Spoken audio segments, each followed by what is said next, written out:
There's a phrase you've probably heard before. Men fall in love, women do business. And at first, it sounds right because when you look at how people date today, it feels like that. Women asking, what do you do? How much do you make? Where are you going in life? And men, they see a woman, they like her, they pursue. So it's easy to conclude men are emotional, women are strategic, but that's not the full picture. Because if you zoom out and you really look at how relationships actually work, you'll realize something uncomfortable. Both men and women are making decisions based on value, just in different ways. Nobody walks into a relationship empty-handed. Whether they admit it or not, everyone is evaluating something. Women often look for stability, direction, competence, security, not because they're calculating, but because they're thinking long-term. If I build with this person, what does my future actually look like? Can I rely on them? Can I grow with them? Will this make my life better or harder? That's not evil. That's risk management. Now flip it. Men will say, I just want love. But let's be honest. Men are also evaluating attraction, cooperation, peace, loyalty, and beyond that, they're also looking for sexual access, emotional support, a stable home, legacy through children. So no, men are not just in love. They're also negotiating value. They just don't call it that. And this is where everything starts to break down. Because men think, I'm choosing based on love. Women think, I'm choosing based on what makes sense. But both are doing both, just with different priorities. And when people don't understand that, they start misreading each other. The man says, she's only here for what I have. The woman says, he has nothing to offer me long term. And now, what could have been alignment becomes conflict. And this is why dating feels so confusing today. Not because people changed completely, but because the environment changed. There was a time when roles were clearer. Men provided, women supported. Marriage wasn't optional, it was expected. You didn't sit around trying to figure it out. You stepped into a structure that already existed. Now, everything is negotiable. Women can earn their own money. Men can access relationships without long-term commitment. People can delay marriage or avoid it entirely. So relationships are no longer necessary. They're optional. And when something becomes optional, people start optimizing it. They compare, they evaluate, they calculate risk, they try to get the best possible outcome. And that's why relationships today feel more transactional. Not because people stopped loving, but because the stakes became more visible.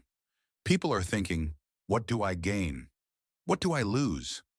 What happens if this goes wrong? That's not cold. That's awareness. But here's where things get even more complicated.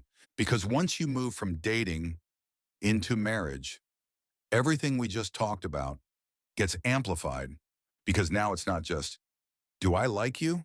Do I enjoy being around you? Now it becomes, can we build together? Can we sustain this long term? Do we actually understand what we're committing to? And this is where most people get it completely wrong. They treat marriage like an upgrade, like the next step, like a reward for staying together long enough. But marriage is not a reward. It's a responsibility. It's not just a feeling. It's a structure. It's a system. It's expectations, spoken and unspoken.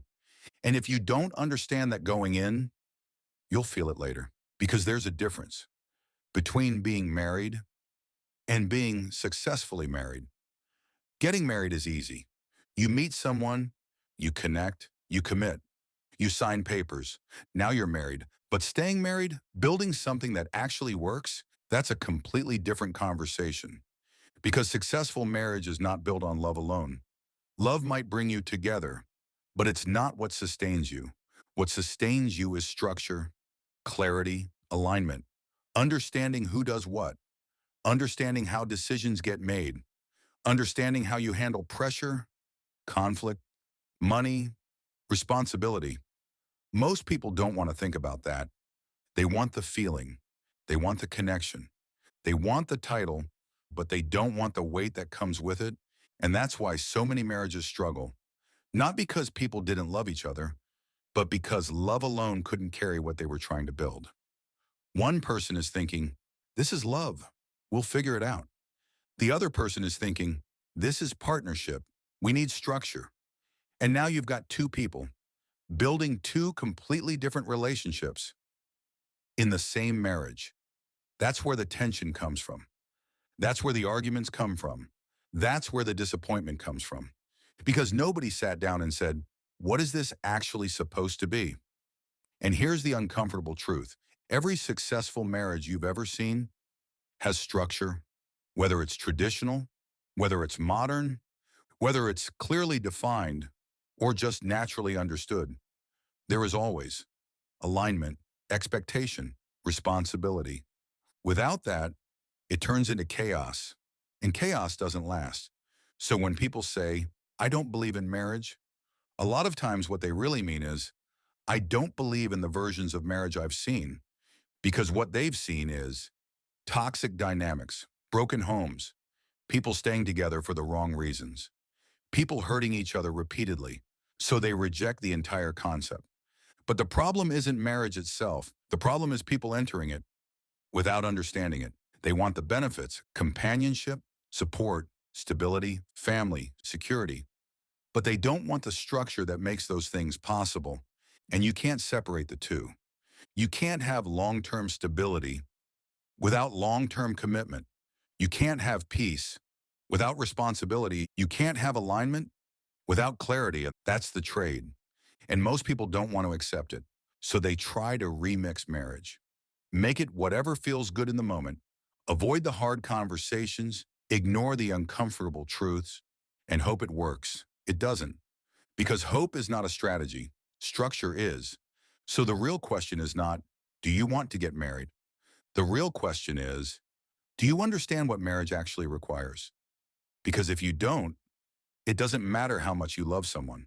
It won't hold. And once you understand that, you start to see something even deeper. People don't just misunderstand relationships. They misunderstand responsibility. They want the benefits without becoming the person required to sustain them. And that doesn't just apply to marriage. That applies to life. So now the real question becomes, are you building the capacity to actually carry what you say you want? Because if you're not, it's not going to last anyway. If this made you rethink how relationships actually work, like subscribe, and I'll see you in the next one.